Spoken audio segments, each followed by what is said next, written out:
रही। अब इसके बाद मैं हमारे सुचिता समेत विराजमान है।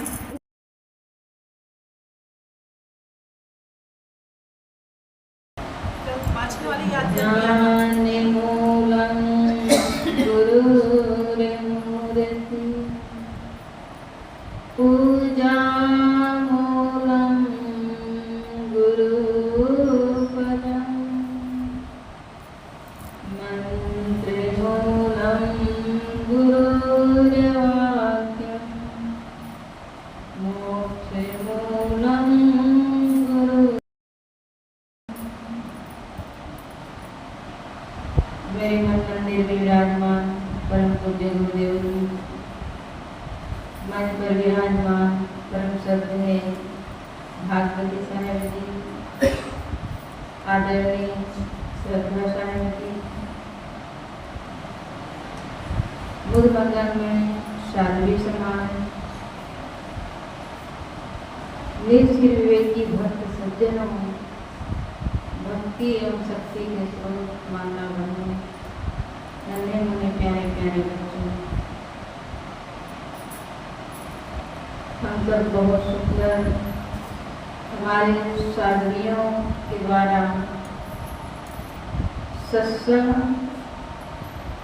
की कड़ी में भजन और विचार दोनों श्रवण कर रहे थे। सदबन से पधारे हुए हमारे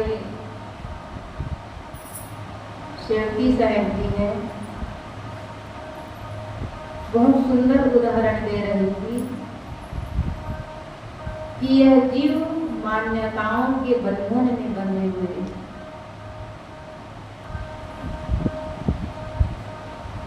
किसी को रस्सी से बांधा जाता है वह दिखाई देता है, लेकिन यह जो जीव है मन की मान्यताओं का बंधन में बंध जाता है, दिखाई नहीं देता। और इसी मान्यताओं की बंधनों को छोड़ने के लिए यह मानव जीवन मिला हुआ है। और इसी मानव जीवन में हम अपने आत्म कल्याण का काम कर सकते हैं, क्योंकि ये मानव जीवन ही कर्म भूमिका है। और अन्य खानी के जो देह हैं, चार खानी, उसमें भोग भूमिका है। केवल मनुष्य मात्र है जो आत्म कल्याण का काम कर सकते हैं।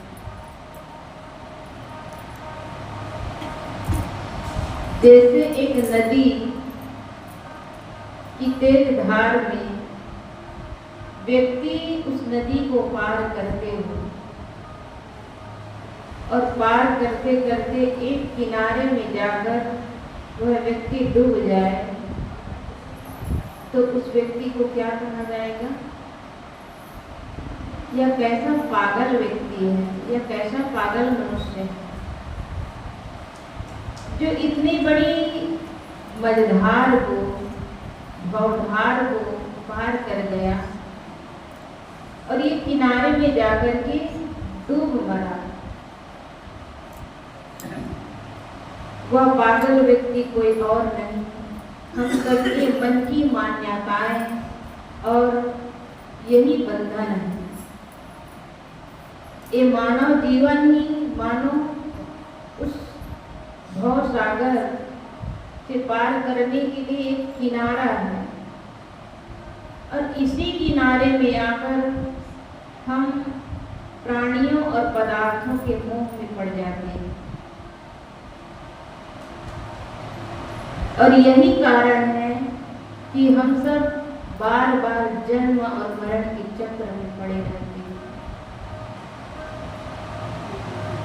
कहा जाता है राजा जड़ भरत के लिए, क्योंकि दूर दूर तक लोगों में चर्चाएं फैली हुई थी कि राजा जड़ भरत निर्मोही, उसको निर्मोही राजा के नाम से जाना जाता था। एक व्यक्ति के मन में विचार आया और वह राजा के राज दरबार में जाकर के राजा से कहते हैं कि राजन, मैंने आपका नाम बहुत सुना है, आप बहुत चर्चित राजा हैं, लेकिन आपके लिए कहा जाता है कि आप निर्मोही राजा हैं। यदि आप निर्मोही राजा हैं तो ये दो बातें सही नहीं लगती, क्योंकि आप राजा हैं तो निर्मोही कैसे, और निर्मोही है तो राजा कैसे?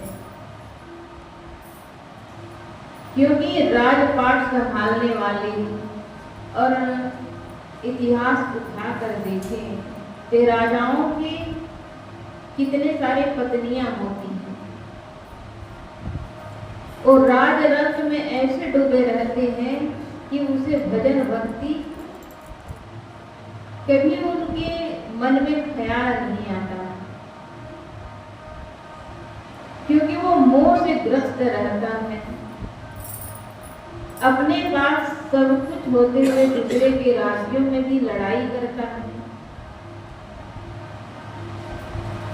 राजा अगर है तो वह निर्मोही कैसे, और निर्मोही है तो राजा कैसे?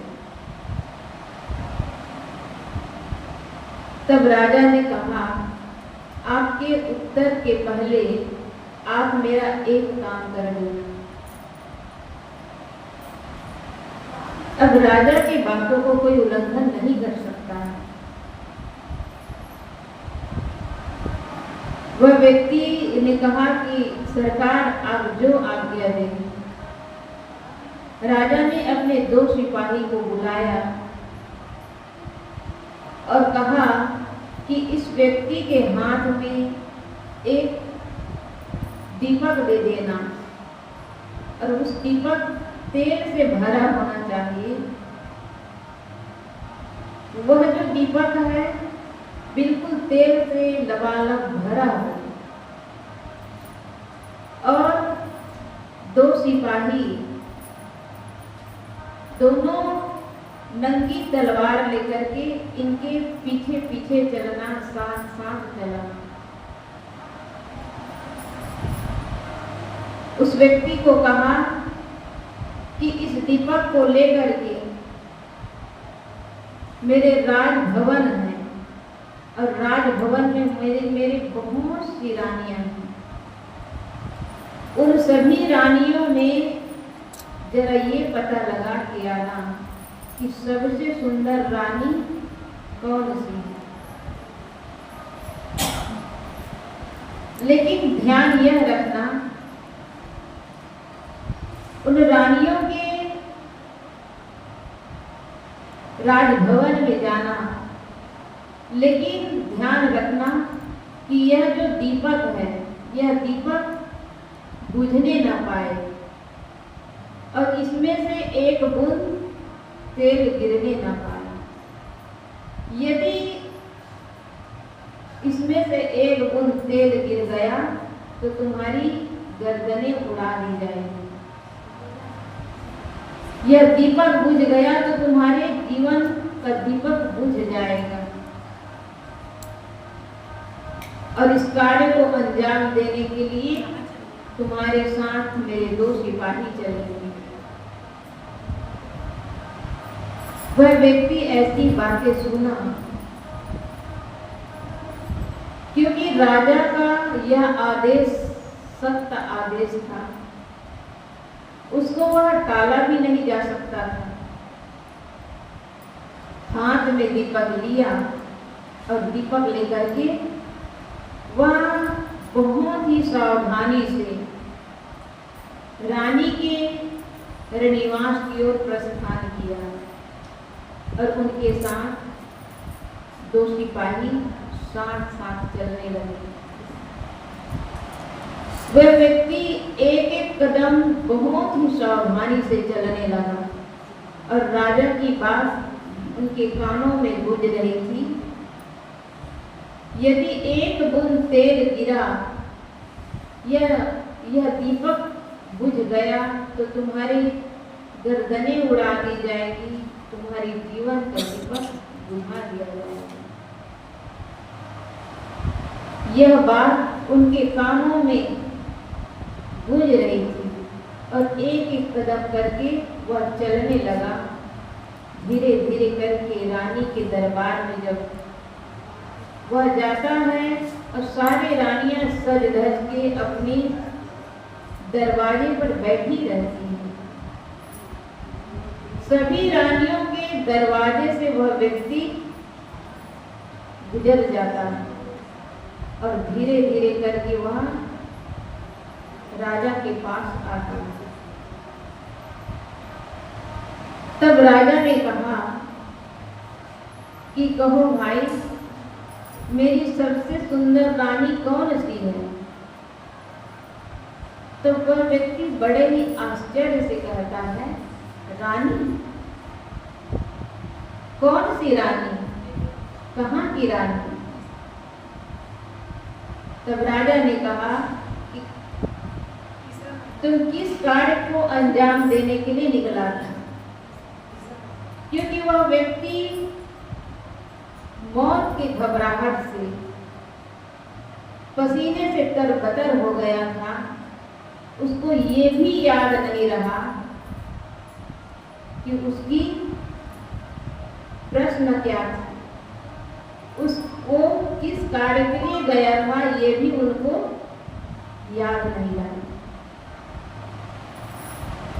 तब वह व्यक्ति कहते हैं कि कौन सी रानी, कहाँ की रानी?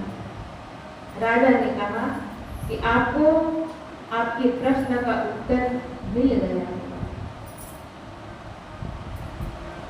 क्योंकि आपको यह कहा गया कि इस तेल से एक बूंद तेल न गिरे दीपक से और न बुझे।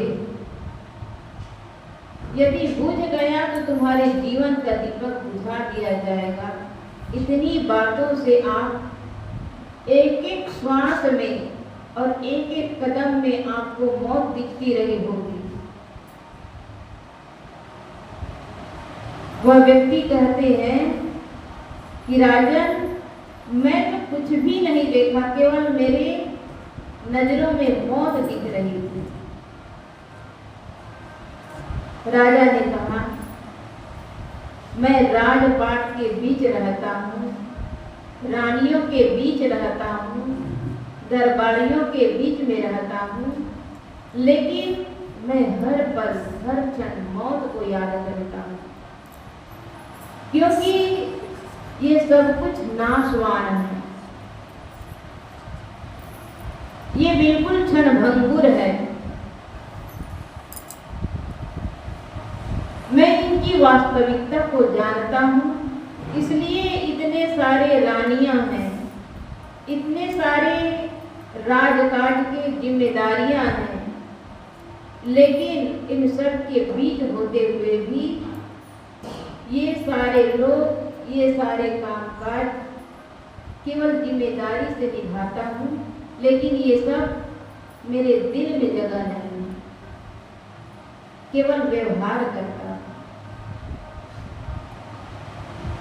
जैसे कमल का फूल कीचड़ से निकलता है और कीचड़ से निकल करके वह कीचड़ से ऊपर हो जाता है, इसी प्रकार जो संसार में रहकर, परिवार में रहकर, रहते रहते अपने मौत को जो हर पल याद करता है, वह व्यक्ति मानो जीते जी जीवन मुक्त है। हम व्यवहार काल में भूल जाते हैं और भूल करके हम अपना और पराया, मेरा मेरा करते करते इस दुनिया से चले जाते हैं। सतगुरु कबीर साहब ने कहा है, अपने करी गए रावण अपने दशरथ नाम। रावण मेरा मेरा कह करके इस दुनिया से चले गए और राजा दशरथ को भी मेरा कह करके चले गए। रावण को धन का अहंकार था, परिवार का अहंकार था कि मेरा इतना बड़ा परिवार है, इतना बड़ा धन है। और राजा दशरथ को अपने पुत्र का मोह था।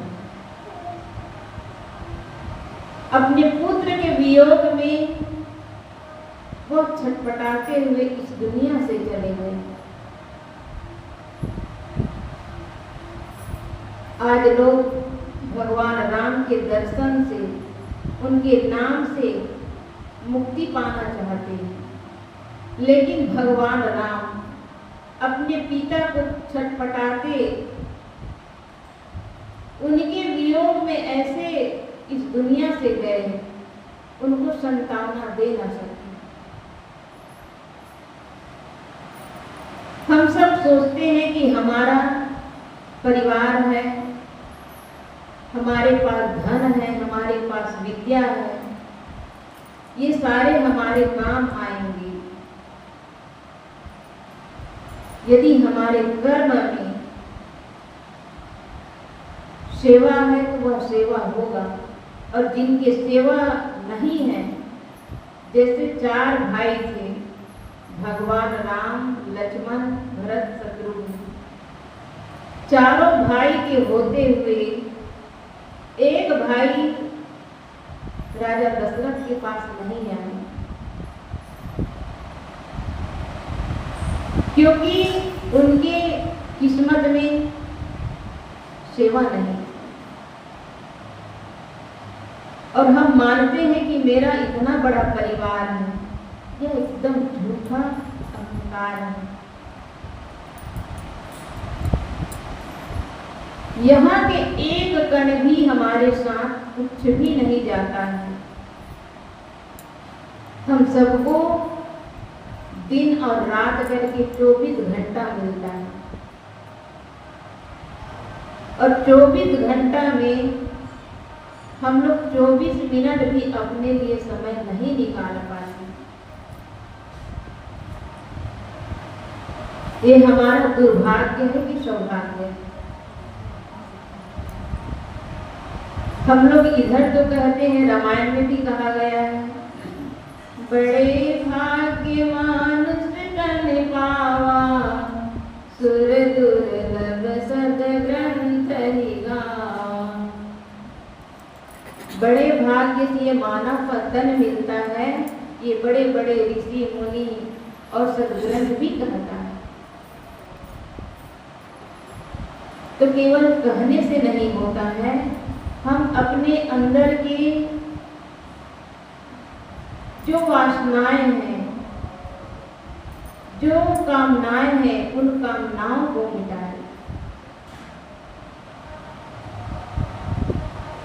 सतगुरु कबीर साहब ने रामायणी में भी कहा है, माटी कोट पसान को ताला, सोई बन सोई रखवाला, सोबन देखत जीव डराना, ब्राह्मण वैष्णव एके जाना, ज्यो किसान किसानी करही, उपजे खेत बीज नहीं पही। यह पद लंबा है।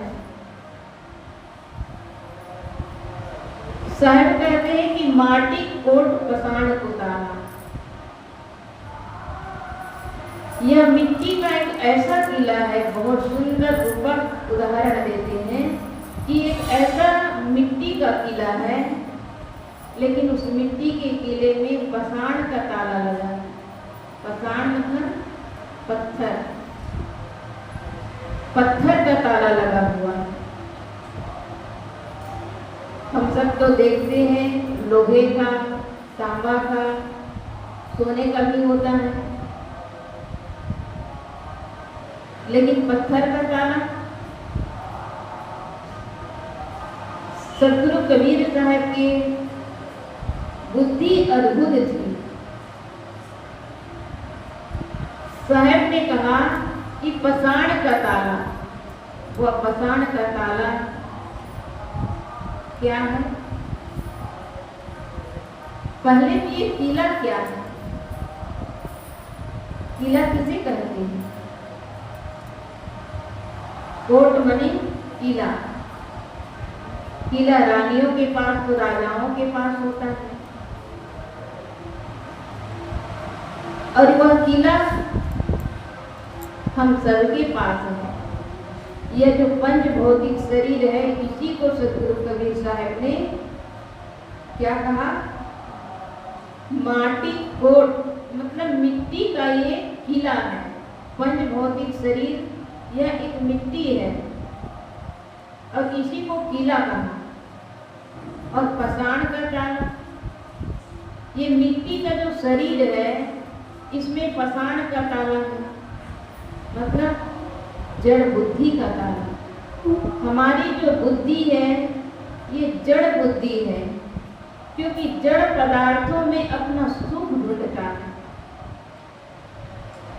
हम जितना ही हम जड़ पदार्थों को महत्व देंगे उतना ही हम अपने आप से दूर हो जाएंगे।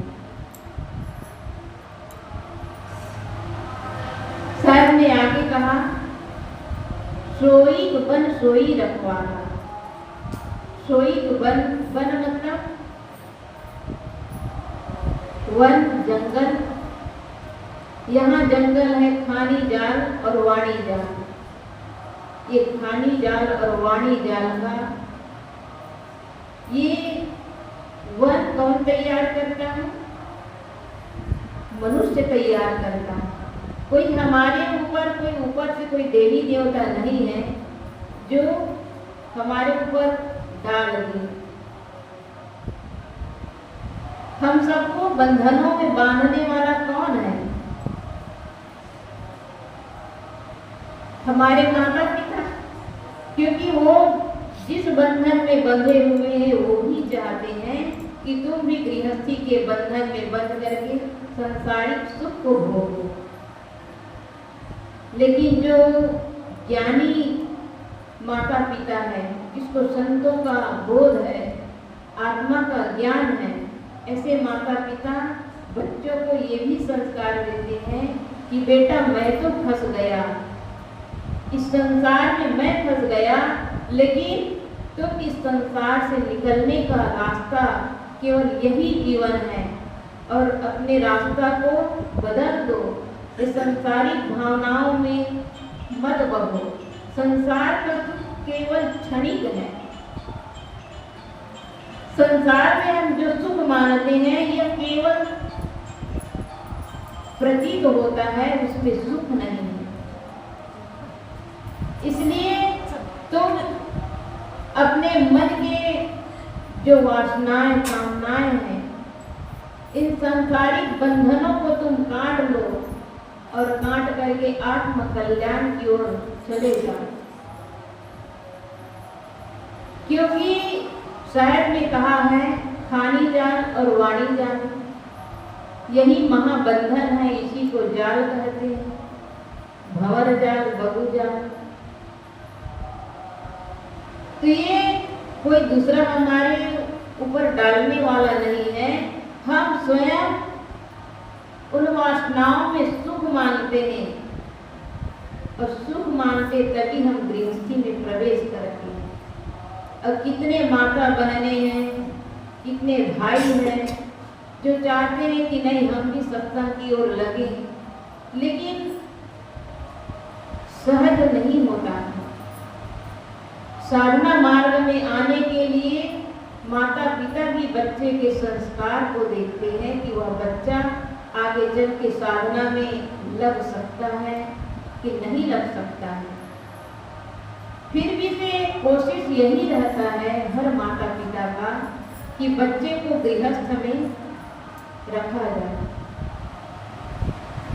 ये बहुत सौभाग्यशाली वे बच्चे होंगे जिनके माता पिता सत्संग की ओर जोड़ते हैं, लेकिन वह बच्चा के अंदर वह संस्कार होना चाहिए, क्योंकि दोनों के अंदर शुभ संस्कार होगा तभी वह आगे सत्संग की ओर जुड़ेगा। नहीं तो ये खानी जाल है, स्त्री पुत्र परिवार मकान दुकान इसी को बनाने में पूरा जीवन बीत जाता है। आज आप लोग अपने बच्चे के लिए कर रहे हैं, आपके माता पिता आपके लिए किए, कल आपके बच्चे भी अपने बाल बच्चे के लिए करेंगे, आप अभी जवान है, कल के दिन में आप बूढ़े हो जाएंगे तो आपके बच्चे भी अपने बच्चे के लिए सोचेंगे। तो यह जो सिलसिला है चलता रहेगा।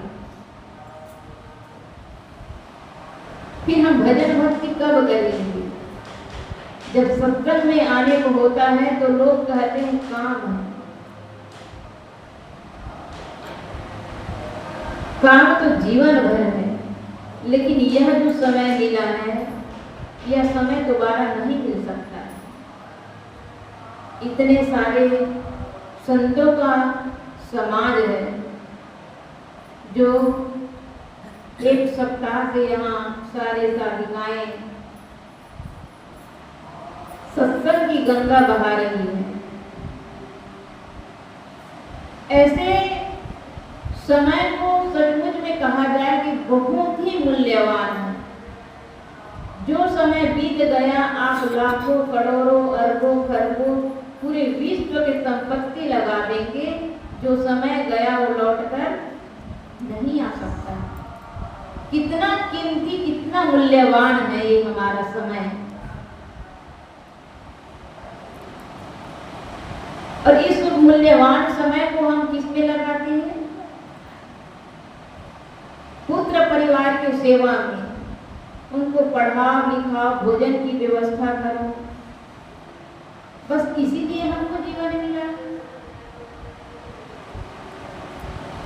क्या हम यही जीवन भोगों को भोगने के लिए जीवन मिला है? हम जरा भी ध्यान कर पाते हैं 24 घंटा का समय में हम 24 मिनट भी अपने लिए नहीं निकालते हैं, तो ये मानव जीवन का पाना व्यर्थ है। ये कीमती मूल्यवान समय को हम भोग में नहीं बल्कि योग में बिताएं। योग मतलब अपने आत्मा की ओर जुड़ना। जो अपने आत्मा की ओर आत्मचिंतन की ओर जुड़ जाता है वह व्यक्ति गांव समाज में उनका व्यवहार देख करके पता चलता है कि वो व्यक्ति गांव समाज के लिए प्रेरणा स्रोत है। और हम सब तो भूल गए रोज की दिनचर्या में। और किसी को अगर ज्ञान हो गया, किसी को अगर ज्ञान हो जाता है संतों के द्वारा, तो ज्ञान हो जाने के बाद किसी संतों के पास जाते हैं तो वाणी के जाल में भटक जाती है। ये वाणी के जाल में भी ना भटके। तो सदगुरु कबीर साहब ने कहा कि यह जो माटी का कोट, मतलब यह जो हमारा पंच भौतिक शरीर है, यह शरीर केवल जड़ है और हमारे अंदर जो जड़ बुद्धि का ताला लगा है, इसी के कारण हम भोग विलास को भोगने में समय को बिता देते हैं। सुंदर ऊपर दिया एक किला का, यह किला हमारा शरीर है और किला का रखवाला उसका कौन होता है? राजा होता है। यह राजा कौन है? हम सबके भीतर, सबके घट घट में बैठने वाला जो अविनाशी आत्मा राम राजा है। और ये अविनाशी आत्मा राम राजा है और हमारे अंदर जड़ बुद्धि का ताला नहीं लगाना है, बल्कि उन जड़ बुद्धि के ताला को तोड़ने के लिए ये मानव जीवन मिला है।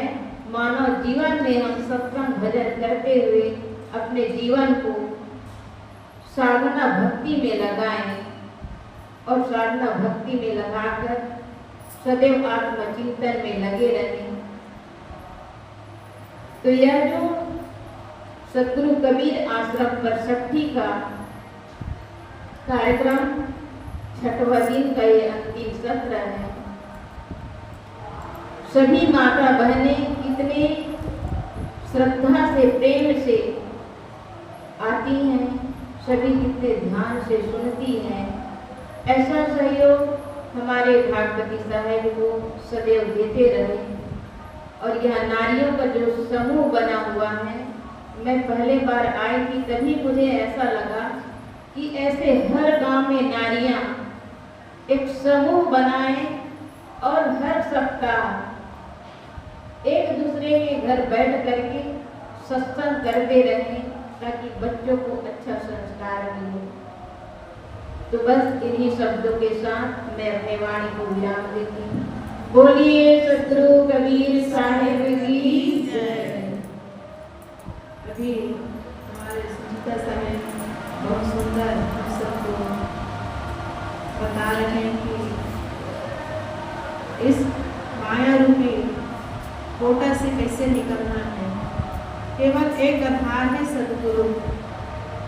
बोले सत्य नाम के तमोरा बोले गुरु नाम के काहे के तोर बने तमोरा काहे तार लगाया जी काहे तार लगाया काहे के तोर बने तमोरा काहे तार लगाया जी काहे तार लगाया काहे के तोर खिला खुटी है काहे के तोर खिला खुटी है काहे छागल छाए होता मोरा बोला है गुरु नाम के तमोरा बोला है साहिब नाम के तमोरा बोला है गुरु नाम के सत्य नाम के सत्य नाम के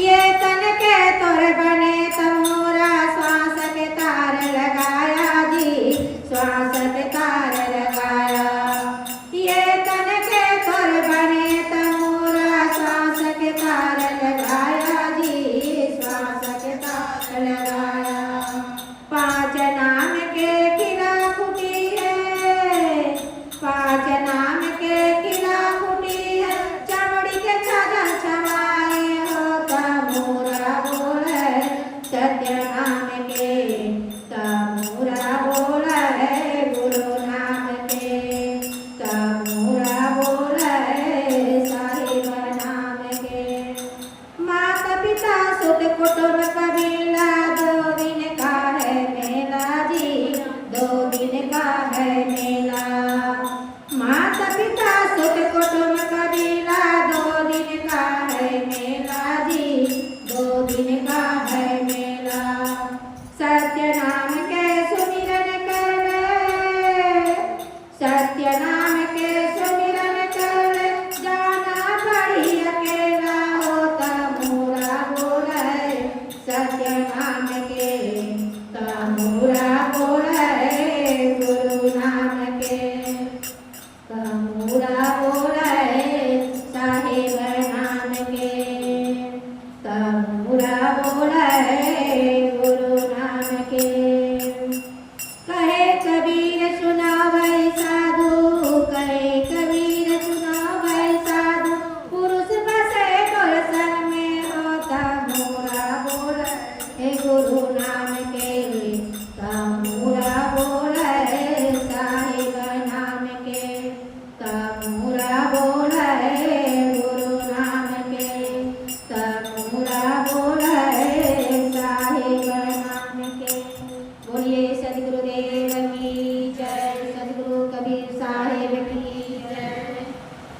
फिर हम कर सकेंगे और आप सब हमारे साहिब 7 दिन तक आकर यहाँ अपना ध्यान अपना कार्यक्रम इतना दूर से अपने कठिन मेहनत करके और भटकते हुए आज हमारे ग्राम परसठी में आए हैं। तो 7 दिन तक हम उसका सत्संग का लाभ लिए और अंतिम सत्र में हम कल और लेंगे 2 सत्र।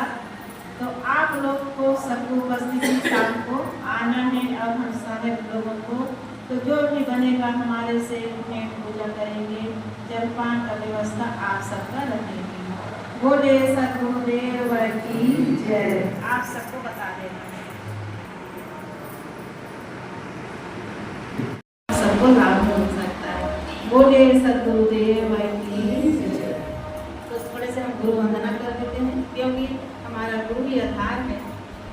वंदनीय